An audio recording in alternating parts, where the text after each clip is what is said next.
इस कार्यक्रम के पुण्यार्चक हैं माता पिता श्रीमान रूपचंद जी जैन, श्रीमती कमला जैन, दिनेश जैन, रेखा जैन, दिवेश जैन, दिशा जैन, गंगवाल परिवार, प्रवासी मुंबई, निवासी ब्यावर।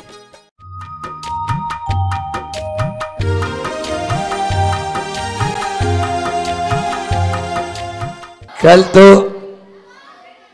आप लोगों ने एलोरा में एक बार फिर से नए इतिहास की रचना कर दी, जो आगम और पुराणों में पढ़ते हैं ऐसा आपने कर दिखाया।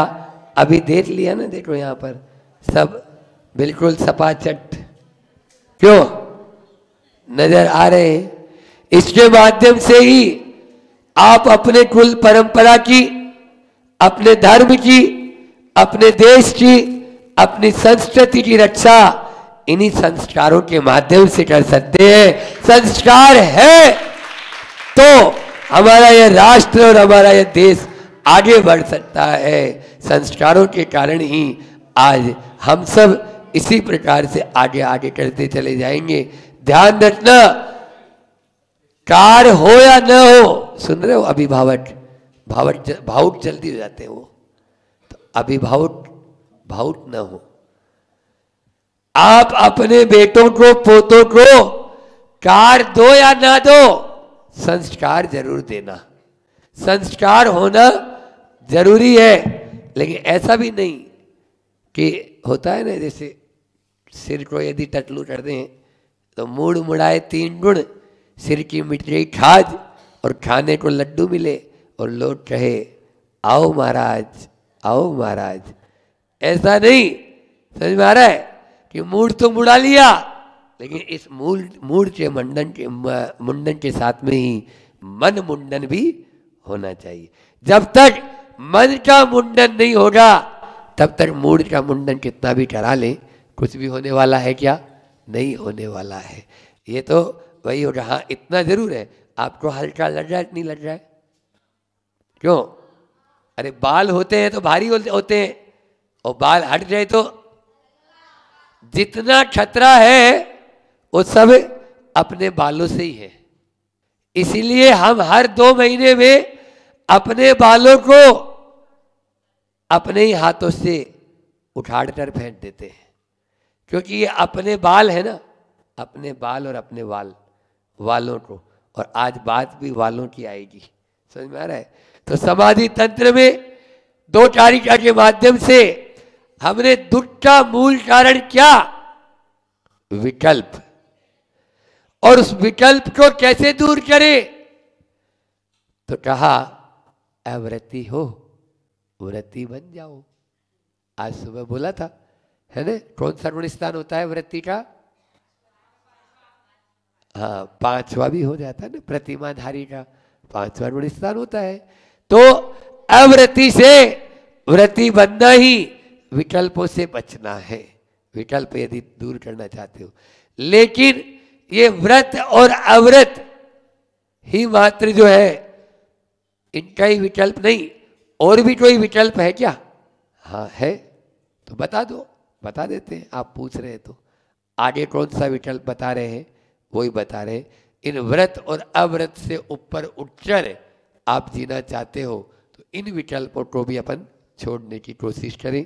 कारिका नंबर 87 में यहाँ आचार्य पूज्यपाद स्वामी बता रहे हैं, लिंगम देहाश्रितम दृष्टम देह एवात्मनो भवे न मुच्यन्ते भवा तस्मत् ते ये लिंग कृता ग्रह। आग्रह जो रखते हैं वो आग्रह वाला तो डूबेगा ही। यहाँ पर भी आग्रह की बात आ रही है कि लिंगम, लिंग ये जो शरीर है लिंग है, देहाश्रितम शरीर के आश्रित, दृष्टम देखा गया है। लिंग जो है वो शरीर के आश्रित होता है। वैसे भी आप लोग स्त्रीलिंग, पुल्लिंग, नपुंसकलिंग बोलते नहीं बोलते हो व्यवहार में? ये किसके आश्रित है? आपने कैसे जाना कि ये पुल्लिंग है और ये स्त्रीलिंग है? तो लिंग देह के आश्रित, शरीर की बनावट, शरीर की संरचना, इसके माध्यम से समझ जाते हैं कि ये स्त्री या पुरुष या नपुंसक है। वह लिंग शरीर के आश्रित देखा गया है और शरीर ही एव लगा दिया।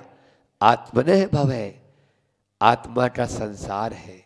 यदि शरीर की ओर दृष्टि रखेंगे तो आत्मा के लिए क्या होगा? अच्छा होगा या बुरा?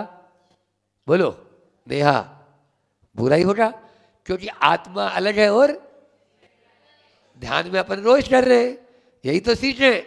आत्मा अलग, शरीर अलग। तो जब शरीर अलग है तो उसको हम आत्मा के साथ में कैसे जोड़ देंगे? और यदि जोड़ेंगे तो वह आत्मा का संसार का कारण हो जाएगा।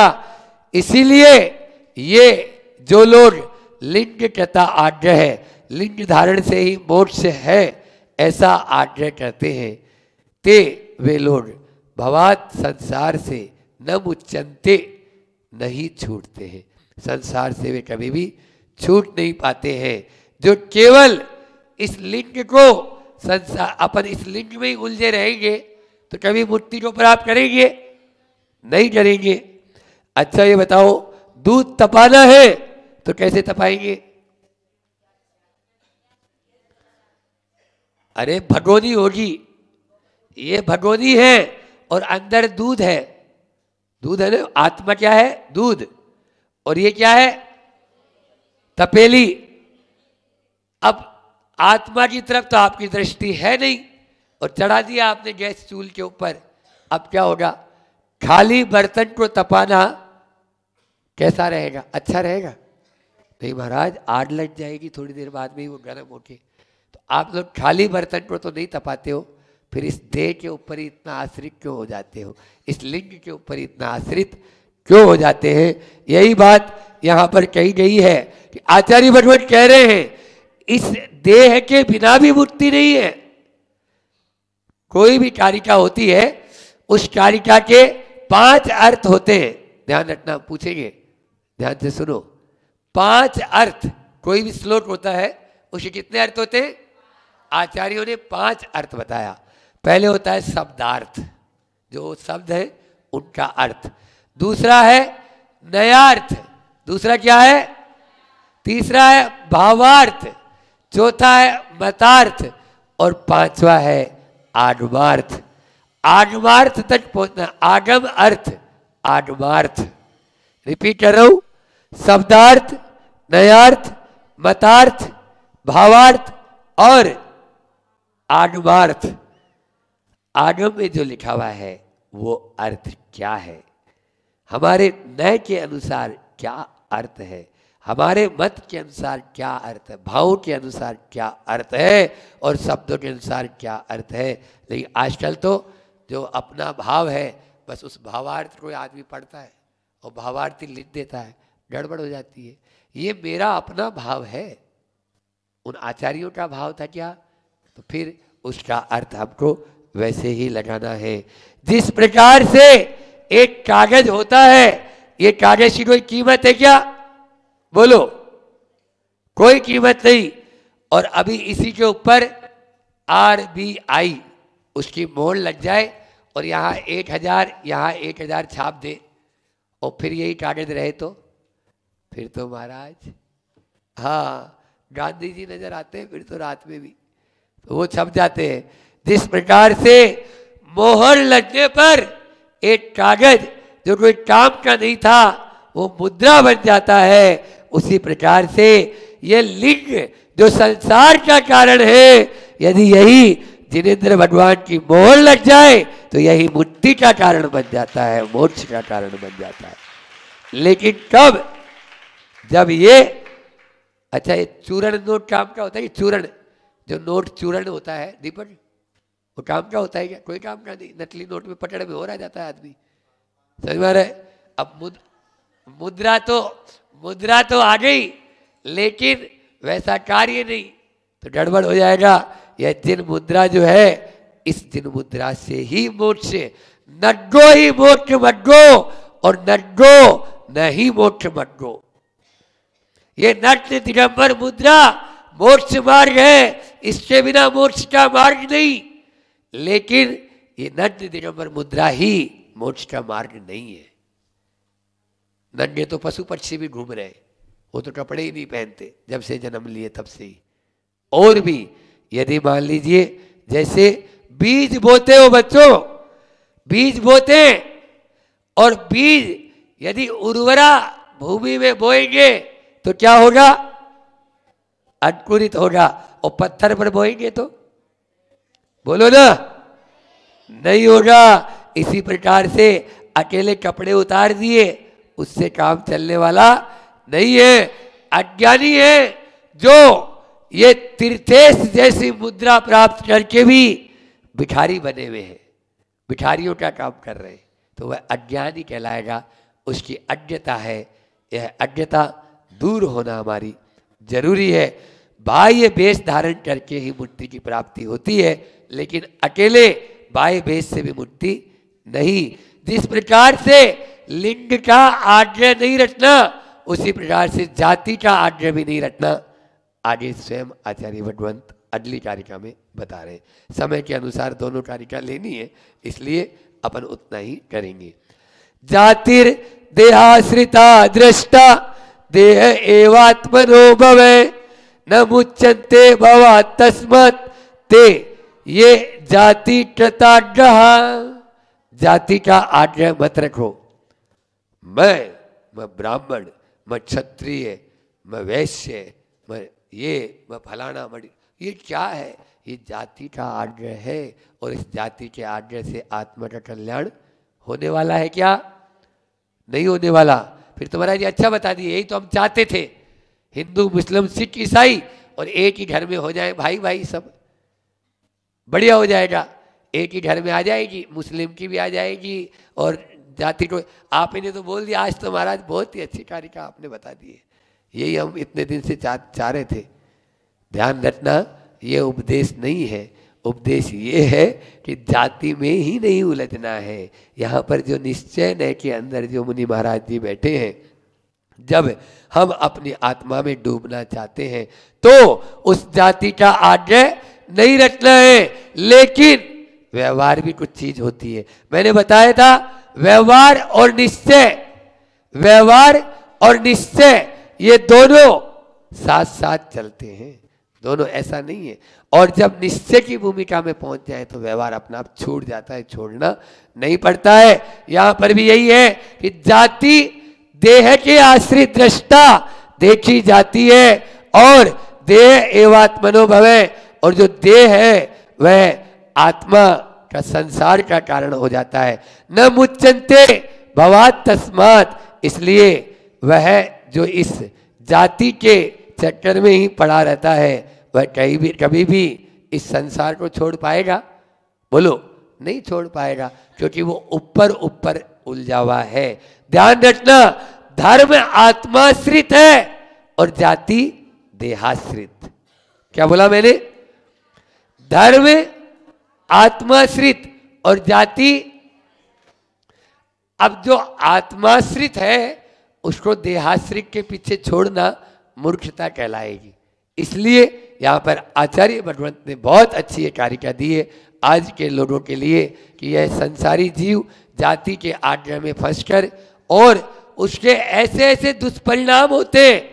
आपको बताएं, अकेला कलकत्ता, एकमात्र उदाहरण दे रहा हूं, कलकत्ता पश्चिमी बंगाल की राजधानी, उस कलकत्ता में 3000 परिवार, कितने? आवाज नहीं आई। 3000 परिवार जैन से जैनेतर हो गए। क्यों? बस खंडेलवाल। अरे गिरा दो इन वाल को। वाल यानी दीवार। इन दीवारों को ढहा दो और अपनी सोच को बड़ा बनाओ। अकेले कैसे हुए? 1 मिनट में बताता हूं कि वहां पर जितने भी मंदिर बनाए, कलकत्ता में जाओगे, बेलगछिया जितना बड़ा ये गुरुकुल है ना, इससे डबल तिबल कितना, उतनी जमीन। और वह मेन सेंटर में कलकत्ता की बिल्कुल नाक। और वो मंदिर किसने बनाया? आगरा वालों ने।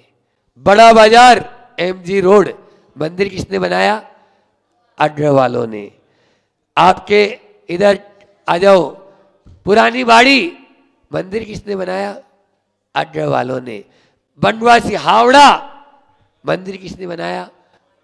आगरा वालों ने। लेकिन आज अपनी प्रभुता के चक्कर में जातिवाद लेके आ गए। आंखों में पानी आना चाहिए। ये तो दादा गुरु ज्ञान सागर जी महाराज की असीम कृपा रही और हमारे गुरुदेव विद्यासागर जी महाराज की उदारता और अनुकंपा रही। नहीं, उनको ठुकराओ मत, उनको गले लगाओ और पुनः मुख्य धारा में लेकर आओ, ताकि वो भी जैन बनकर और पुनः अपनी आत्मा का कल्याण कर सके। हम अपने कमरे में नमोकार मंत्र की पर्चियां रखते थे और जो जैन हैं, सराव जी हैं, उनको नमोकार मंत्र 1-2 बार मैं बुलवाता था। ऐसे मनावर वाले अपने आप लोगों जैसे सब बेटा बहू सासू ननद सब आते थे, एक बार बुलवा के उनको देते थे कि ये ले जाओ और ये माला इसके साथ में जपना है आपको, और अब आप जैन हो, ये आपको और मिथ्यात्व का त्याग करना है। ये सब चीज़ें, लेकिन न जाने कहाँ 3000 परिवार, लगभग एक चातुर्मास 2013 का चातुर्मास हुआ और उस चातुर्मास में ये सबसे बड़ी उपलब्धि रही। 400 परिवार वापस जैनेतर से जैन बनकर मुख्य धारा में जुड़ गए, जिन्होंने होली पर सिद्ध चक्र विधान बहुत बड़े ठाट बाट से पहले बार दिगंबर बनकर पूजा की। ये होता है, तभी जाकर होते हैं। जाति के आग्रह में हमने धर्म को गौण कर दिया। धर्म को गौण मत करो। आत्मा हमारी धर्म है और देह हमारी जाति है। उस देह को देख देख कर ही हम सारी बातें बुला देते हैं। लेकिन क्या करें, जहाँ पर ईगो आता है ना, ईगो, वहाँ पर सब कुछ, और फिर खंडेलवाल हो तो कहना ही क्या। वो तो बिल्कुल उसके तो नाक के अड़ी पे ही बैठा रहता है, चाहे वो हम कोई भी हो। तो वो इस प्रकार से यहाँ पर इस जो है ईगो को गो तो करना होगा, क्योंकि स्वयं को उच्च और बाकी सबको तुच्छ, स्वयं को बड़ा बाकी सबको छोटा, स्वयं को ऊंचा और बाकी सबको नीचा, स्वयं को उत्कृष्ट और बाकी सबको निकृष्ट। ऐसा यदि मानेंगे तो 3 काल में केवल ये जाति के चक्कर में होता है। और हमने तो देखा या सुना है कि कुछ ऐसे होते हैं, चाहे वो कैसे ही मान लो कि ऐसे घर में यदि विवाह आदि भी हो गए तो सारे के सारे कुंड में से ही आहार दान आदि भी नहीं लेना, तो ऐसे में उनको ठुकरा देंगे तो क्या होगा। संप्रदाय और पंथ के बट में चक्कर में बढ़ चुके, अब जाति और संतों के चक्कर में, ये मेरे महाराज, ये उनके महाराज, हम उनके शिष्य, हम इनके शिष्य, यदि ये चलेगा तो कैसे हो पाएगा। जाति और संत इन दोनों से ऊपर उठकर अपने आत्मा का अपन को कल्याण करना है, और कल्याण करेंगे वही कल्याण कर सकता है। इसलिए वाल को गिराओ। जब कुआं होता है ना, कुआं बच्चों है ना, उसके चारों तरफ क्या होती है? दीवार। और सागर होता है बहुत बड़ा समुद्र, उसके चारों तरफ दीवार होती है? होती नहीं। तो समुद्र जैसा या सागर जैसा बनना है तो आपको अपनी अपनी दीवारें तो गिराना होगी। उन दीवारों को गिरा दे तो हम भी सागर की तरह बन सकते हैं, और आपके नाम के आगे भी सागर लग सकता है। आप अपने नाम के आगे सागर लगाना चाहते हो? लगाना चाहते हो? हाँ, जब मुनि महाराज बनेंगे तब। चलिए इसका पद्य अनुवाद लेते हैं। चारित्र बाहर तनाश्रित दिखता है, तो जीव का भव यही तन तो रहा है। जो मात्र बाह्य तप में रहता सुलीन, होता न मुक्त निज निर्बल भावहीन। ये सेव वैष्णव तथा बहु जातियां हैं, सारी यहाँ जड़ तनाश्रित पंक्तियां हैं। जो मूढ़ जाति मद रखता सदैव, कैसे उसे शिव मिले ऐ वीर देव। तो आज की पूरी चर्चा का सार क्या है बोलो? एक तो शरीर यानी लिंग यानी शरीर, शरीर के ऊपर हमारी दृष्टि नहीं, आत्मा पर दृष्टि होना है। और दूसरा जाति पर दृष्टि नहीं, आत्मा पर दृष्टि होना है। बस आत्मा को जानो, आत्मा को पहचानो, आत्मा को ध्याओ और आत्मा को पाओ। यदि उसको पाना है तो उसी का ही ध्यान करना है, बस उसी को पाए। ऐसी भावना के साथ में अहिंसा परमो धर्म की आचार्य गुरुवर विद्यासागर महामुनि बीच संयोग मान लो, एक महज संयोग था। किसी ने व्याभिचार किया, ये एक संयोग था। किसी ने लूटपाट की, ये एक संयोग था। किसी ने गाली गलौज किया, ये एक संयोग था। किसी ने बदमाशी की, ये एक संयोग था। किसी ने विश्वासघात किया, ये एक संयोग था। बस आप एक संयोग मान लो, एक संयोग भर की प्रक्रिया थी, हो गया हो गया। बिल्कुल संक्षेप से सारभूत में एक है, किसी ने चाहे कैसी भी बुराई क्यों ना हो, उसका स्वभाव नहीं मानना, बल्कि उसको संयोग मान लेना। उसका वो स्वभाव नहीं मानना, उसको संयोग मानकर दुर्ध्यान और दुर्भाव के आप शिकार होने से बचते चले जाएंगे। इसलिए हर क्रिया को, हर क्रिया को एक महज संयोग मानते चलो आप, संयोग नहीं। अब स्वभाव मानोगे तो फिर होगा क्या? वो ऐसे हैं तो वो वैसे बनेंगे। वो अगर आपने मान लिया कि वो क्रोधी हैं, वो क्रोधी बनेंगे। आप कहेंगे वो क्रोधी नहीं है, इस प्रकार की स्थिति बन गई थी, इस प्रकार की परिस्थिति बन गई, तो किसको क्रोध नहीं आता है? सबको क्रोध आता है, तो उनको क्रोध आ गया। इतना ही तो विचार करना है। अगर इतना आपने कर लिया ना तो बहुत अच्छा होगा। और आप कहोगे नहीं, वो जब देखो जब गुस्सा करते हैं, जब देखो जब हमें डांटते रहते हैं, जब देखो जब इस प्रकार से करते हैं, ये करते रहोगे तो जब देखो जब नहीं, निश्चित लिख के रखना, हमेशा गुस्सा होगा आपके ऊपर, हमेशा आपका जो है उनके साथ व्यवहार खराब बनता चले जाएगा। बस बहुत बढ़िया सूत्र दे रहा हूँ। ये एक संयोग था, किसी कारणवश हो गया है, उनका स्वभाव ऐसा नहीं है। क्या ये इतनी बड़ी ताकत आपके अंदर आ सकती है? आ सकती है। बहुत बड़ा बीजभूत सूत्र दे रहा हूँ। ये आज का प्रमुख चिंतन है आज का, ये कि मैं सामने वाले के स्वभाव को एक संयोग स्वीकार कर लूँ। वो संयोग जो रहेगा वो टूट जाएगा। और अगर स्वभाव स्वीकार कर लिया हमने सामने वाले का, वो स्वभाव उसके जीवन में बन जाएगा। फिर आपका और सामने वाले का हमेशा वो भेदभाव चलता ही रहेगा, वो तकरार चलती ही रहेगी, वो तू मैं चलती ही रहेंगे। आज का नियम यही है क्षमा वाणी का, कि सामने वाले के व्यवहार को मैं क्या मानूंगा? संयोग, स्वभाव नहीं। वो ऐसे नहीं है, वो तो ऐसे है ही नहीं। वो तो हो गया, वो जो हुआ है हो गया, स्थिति परिस्थिति के वश हो गया। लेकिन उसको क्या मानना है? संयोग मानना है। सच में अगर ये हमने स्वीकार कर लिया तो बहुत अपना जीवन बहुत अच्छा बनता चला जाएगा। लेकिन कोई मानता है ऐसा? बताओ, कोई मानने को तैयार है? मानता है? स्वीकार करता है? मानता है कि ये तो एक सिर्फ संयोग था, हो गया गलती।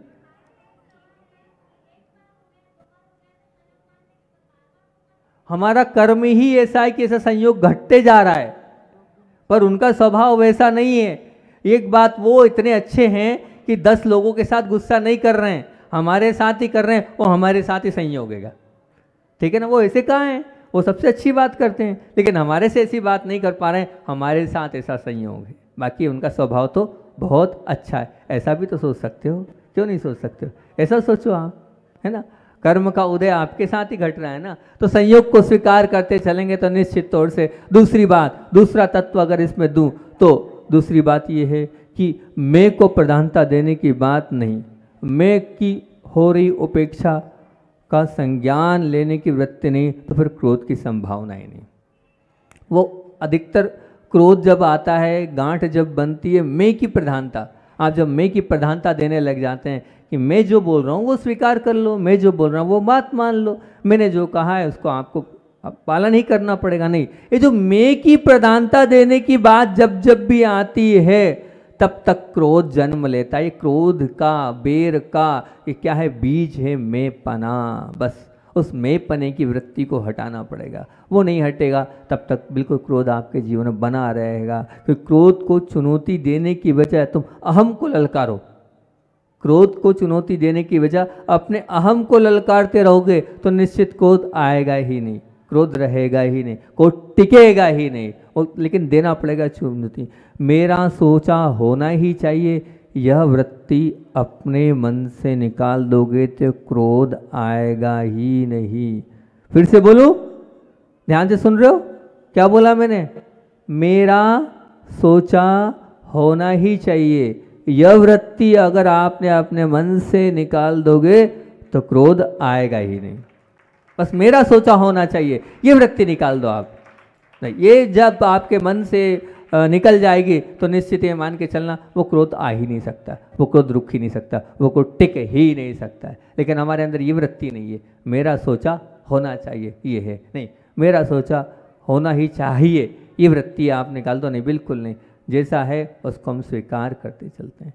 तीसरी बात और बहुत महत्वपूर्ण, ध्यान से सुनना, कि किसी से गलती हो जाए, किसी से गलती हो जाए, उस गलती के लिए उसे सजा देने की पूरी छूट, पूरी छूट, खूब सजा दो आप, लेकिन उसके साथ द्वेष भाव नहीं रखो, उसके साथ द्वेष भाव नहीं रखो। छूट है, आपको लगता है कि उन्होंने ऐसा करा, ठीक है, दे दिया आपने उसको सामने वाले को समझा दिया, बता दिया, लेकिन द्वेष भाव नहीं रखना है। क्योंकि अगर हमने द्वेष भाव रख लिया वो गांठ बनता चला जाएगा, वो जो है वो हमारे हृदय पटल पर बैठ जाएगा, तो वो गांठ आगे तक के लिए, कल भी हमने कहा था कि 6 महीने से ऊपर जैसे ही हमने उस बात को रखा, हमारा संसार अनंतानुबंधी हो गया। हम प्रथम गुणस्थान में चले गए, हम कहाँ चले गए? हम तो नरक और त्रेंच की यात्राओं को झेलना पड़ेगी अगर 6 महीने से ज़्यादा किसी के प्रति द्वेष भाव हमारे मन में है तो।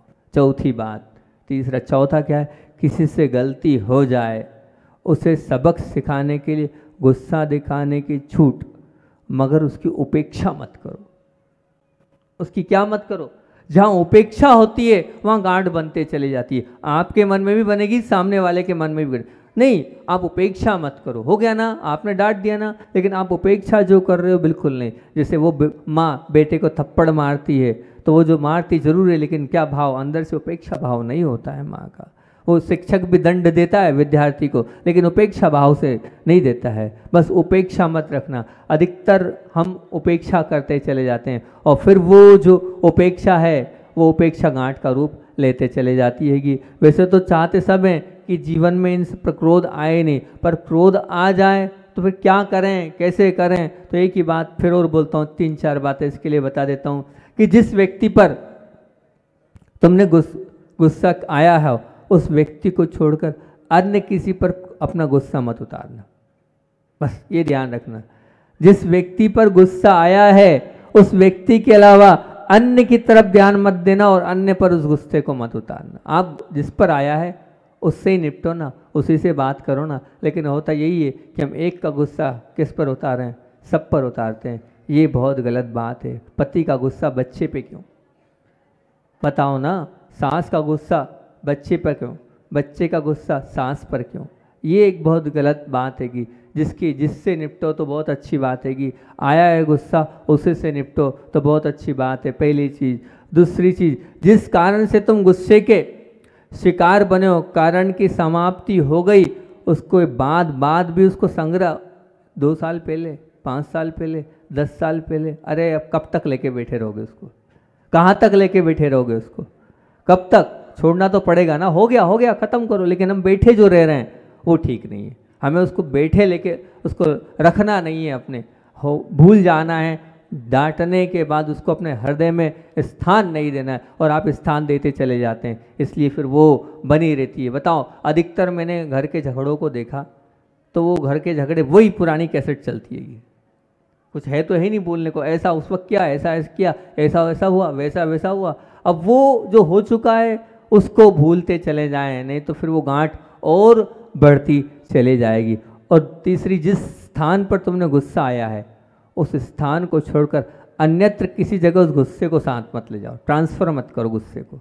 वहीं का वहीं, दुकान का दुकान पर, घर का घर पर, वहीं रहेगा तो बहुत अच्छी बात है। लेकिन विद्यालय का विद्यालय में रहे तो बहुत अच्छी बात है, ऑफिस का ऑफिस में रहे तो बहुत अच्छी बात है। लेकिन आप जो लेके जाते हो वो ठीक नहीं है, उसको साथ लेके मत जाओ। साथ लेके जाओगे उससे भी आपका जो है परिणामों में कालुस्ता आती चली जाएगी। और जिस संयोग में तुम अपने मन पर नियंत्रण खो बैठे हो उस संयोग के अलावा अन्य संयोगों में अपने मन को वश में रखो। एक संयोग में हो गया गुस्सा, हो गया, लेकिन जो बाकी परिस्थिति आ रही है उन सब संयोगों में अपने आप को बचा के रखोगे तो निश्चित तौर से ये मान के चलना उस संयोग से बचते चले जाएंगे तो मन की गांठ नहीं आएगी। बस मन में पड़े नहीं, मन में रुके नहीं, तभी क्षमावाणी बनाना सार्थक होगा। क्योंकि जंगल के कोने में वो प्रज्वलित अंगारी, अग्नि की चिंगारी आगे ना बढ़े तो अपने आप बुझ जाती है, बिल्कुल बुझ जाएगी। और बस उसी प्रकार मन में थोड़ा बहुत भी पैदा हुआ वो आवेश,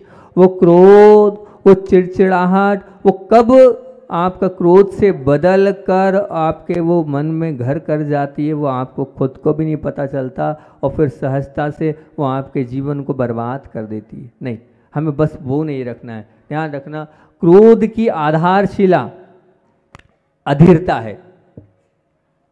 क्रोध की आधारशिला क्या है? अधीरता है। अधीरता नहीं है तो समझ लेना सब कुछ हो गया। हमारे जीवन में अधीरता है। यदि प्रतिकूल बात के प्रतिभाव देने की जल्दबाजी अगर ना हो तो फिर क्रोध प्रकट होने में की संभावना ही नहीं है, ये मान के चलना, होगा ही नहीं। पर वो अधीरता हो जाती है और वचनों से वो अधीरता प्रकट हो जाती है। वो वचनों की अधीरता नहीं होती, वो वचनों का क्रोध होता है। और वो वचनों का जो क्रोध होता है वही फिर वो आगे जाकर और बड़ा बन चल जाता है। वो अधीरता वचनों की ऐसी होती है, कहते हैं बेसुरा गाने वाले एवं रूखा बोलने वाले की सभा को विफल करने के लिए कभी दुश्मन की जरूरत नहीं पड़ती है। वो तो अपने आप ही उसकी सभा फेल हो जाती है। क्योंकि उसकी अगर अधीरता में हमारी वाणी में बेसुरपना भी निकलेगा, कर्कशता दोनों आती, जिससे फिर सब लोग अपने आप दूर भगने लगते हैं, बिल्कुल दूर होते चले जाते हैं। आपने वो देखा अस्थिर पानी को देखा होगा, वो अगर वो जो अस्थिर पानी को देखा है आपने, मतलब नहीं देखा तो देखना अस्थिर पानी को, वो जो अस्थिर पानी उसे स्थिर कर देने से तो कचरा क्या होता है? नीचे बैठ जाता है, सहजता से वो स्वच्छ पानी ऊपर आ जाता है। आप भी जब उछलते हैं पानी को देख रहे हो तो उसकी आवाज़ को भी सुना होगा, परंतु जब उसका हिलना उछलना बंद होता है, शांत होता है, तभी स्वच्छता आती है। पानी स्वच्छ तभी होता है जब शांत होता है। बस मन भी तभी स्वच्छ होगा जब आप शांत बनोगे। शांत नहीं बनोगे तो निश्चित ये मान के चलना उस पानी की तरह गंदे ही और मैले ही और कुचले ही रहोगे। अब जब तक उछलना बंद नहीं करोगे और जब तक शांत नहीं होगे तब तक शांत आपका वो मन निर्मल नहीं होगा। कुछ खराब हो जाए थोड़े समय के लिए रुक जाओ, बोलने की जल्दबाजी मत करो, परिस्थिति को बदलने में का प्रयत्न करो, सब वातावरण अपने आप शांत हो जाएगा तो सबके मन शांत हो जाएंगे। बस बिल्कुल याद रखना, बहसबाजी से सबसे पहले तो जब बुंदेलखंड के लोग आ जाते हैं तो बड़ा ही उनको देखने के बाद अलग से आनंद आता है। क्या करें, दीक्षा वहाँ हुई, शिक्षा वहाँ हुई, अधिकतर समय बुंदेलखंड में निकला है तो वो खींच और लचका तो बुंदेलखंड का बहुत याद आता ही है। वो जुड़ाव, वो लगाव इसलिए भी है क्योंकि सच्चा धर्म तो अगर है तो वह है बुंदेलखंड में। हर घर में प्रतिमाधारी, हर घर में त्यागी वृत्ति, हर घर में साधक निकले हुए हैं। तो एक स्नेह और एक प्रेम एक साधु का हो ही जाता है। ऐसे बुंदेलखंड से आज बहुत सारे लोग यहाँ दर्शनार्थ आए हैं। रात को ही पंपी भाई जब आए थे तो कुछ बच्चों ने पूछा, महाराज जी आप बड़े प्रसन्न नज़र आ रहे हैं पंपी भाई के जाने में। तो हमने ये कहा क्यों नहीं प्रसन्न होंगे, उनके आने से हमारी प्रसन्नता बढ़ गई हैगी। बहुत अच्छा सुनना आप चाहते हैं तो आज आपके सामने संसार जगत की बात और संसार जगत में विवाह जगत की बात और संस्कारी जगत की बात, आप लोग क्योंकि संस्कार धानी से आए हैं तो संस्कार जगत की बात आपके बीच में रखता हूँ। पकड़ो, वो ध्यान से सुनना शब्दों को, पकड़ो मत जाने दो, पकड़ो मत जाने दो, यह है संसार की बात। और पकड़ो मत जाने दो, यह है अध्यात्म की बात। पकड़ो मत जाने दो, यह अध्यात्म की बात। बताओ आप किस में के हो, पकड़ो मत जाने दो वालों में हो कि पकड़ो मत जाने दो, किस वाले हो आप? अपने आप को परखना। जबलपुर वालों, आप किस में आते हो, किस में आपका की गिनती होती हैगी। त्वचा कितनी भी अच्छी हो, कितनी भी सुंदर हो, पर उसके लिए क्या चाहिए? बोले वो आकर्षक वस्त्र तो चाहिए ही चाहिए। माल कितना भी अच्छा हो पर पैकिंग आकर्षक होगी तभी आप माल को खरीदोगे। बंगला बहुत अच्छा बनाया पंपी भैया ने कॉलोनी में बेचने के लिए, लेकिन फिर भी उसमें अच्छा फर्नीचर तो चाहिए ही चाहिए। अध्यात्म जगत का मार्ग भी इसी प्रकार है। कितना वो कल्याणकारी है। वो कल्याणकारी जब होगा, कब होगा? जब सद आचरण की खुशबू होगी, तब ही वो आपका अध्यात्म मार्ग बहुत अच्छा और बहुत ऊंचा होगा। अब वो सद आचरण कैसे आए, वो सद आचरण कैसे दिखे? तो सद आचरण अगर वास्तविकता में आप अपने जीवन में लाना चाहते हो तो उसके लिए 3 बातें आपके बीच में रख रहा हूँ। अगर वो है तो आप सदाचारी हैं, वो है तो सच्चारित्र को पालन करने वाले। सबसे पहला आपके जीवन में समाधान वृत्ति होना चाहिए। समाधान वृत्ति के मालिक हैं तो सदाचरण के मालिक हैं आप। दूसरा, संवेदनशीलता होनी चाहिए आपके अंदर। और तीसरा, वो माँ जनवाणी को समझने के लिए आपके अंदर बुद्धि, स्वाध्याय के प्रति आस्था होनी चाहिए आपके अंदर। क्या है वो समाधान वृत्ति? मैं हमेशा एक ही उदाहरण उसके लिए देता हूँ। जैसे पानी के पास वो खुमारी होती है, वो हर बर्तन में समाहित हो जाता है। ऐसे ही अगर आपके जीवन में भी इस प्रकार के समाधान वृत्ति है तो आप हर स्थिति, हर परिस्थिति में अपने आप को ढाल लोगे। एक होती है प्रतिकूल परिस्थिति, ठंडी है, गर्मी है, बारिश है, नुकसान हो गया है, किसी अपने वाले की मृत्यु हो गई है, ये प्रतिकूल परिस्थिति हो गई है। उसमें अपने आप को क्या समाधान ढूंढना है। एक प्रतिकूल वस्तु, चाय मिली, क्या हुआ? फीकी थी। भोजन मिला, नमक नहीं था। ये वस्तु है। शरीर मिला है, रोगी मिला है ना। गाड़ी मिली, खराब हो गई है। गए थे और जूते चले गए, चप्पल चली गई। ये क्या है? ये प्रतिकूल वस्तु है। और एक है प्रतिकूल व्यक्ति। प्रतिकूल व्यक्ति कैसा है? बेटा सुनता नहीं, बहरा है। अच्छा, ऐसी बोलते क्या बहरा है? नहीं, बहरा नहीं है, लेकिन वो आपकी नहीं सुनता है। पार्टनर ने धोखा दे दिया, पत्नी बड़ी कर्कश है, मालिक बड़े परेशान करते हैं। ये प्रतिकूल व्यक्ति है। एक है प्रतिकूल परिस्थिति, एक है प्रतिकूल वस्तु और एक है प्रतिकूल व्यक्ति। इन तीनों परिस्थितियों में अपने मन को, स्वस्थता को कायम रखना बहुत बड़ी साधना है। निश्चित मान के चलना, क्योंकि साधना के लिए समय निश्चित है। 10 लक्षण में पूजा करना है, सुबह भक्ति करना है, शाम को सामायिक करना है, लेकिन समाधान वृत्ति के लिए कोई समय नहीं है। 24 घंटे आपके मन को समाधान वृत्ति के लिए तैयार रखना पड़ेगा। इसलिए वो बहुत बड़ी साधना है। मन के अंदर साधना को चुनौती मानता है, वो समाधान वृत्ति को वो चुनौती नहीं मानता। मन के प्रति, साधना के प्रति आकर्षण है, पर समाधान वृत्ति के प्रति क्या है? आकर्षण नहीं है। वो जब साधना खंडित हो जाती है तो मन व्यथा का अनुभव करता है, पर वो जब खंडित समाधान वृत्ति हो जाती तब नहीं। परंतु ध्यान रखना, जिस प्रभु ने पाप के विरुद्ध विद्रोह करने की बात करी है, उसी प्रभु ने अपनी वाणी में दुखों को स्वीकार करने की बात भी कही है। जिस प्रभु ने पाप कर्म के बंधन को रोकने के लिए प्रबल पुरुषार्थ करने को कहा है, उन्हीं प्रभु ने कर्म की सत्ता को, उन पाप, उस दुखों को, उन कष्टों को, उन सब प्रतिकूल परिस्थितियों को सहन करने के लिए भी उपदेश दिया है। तभी आप सफल प्राप्त कर सकते।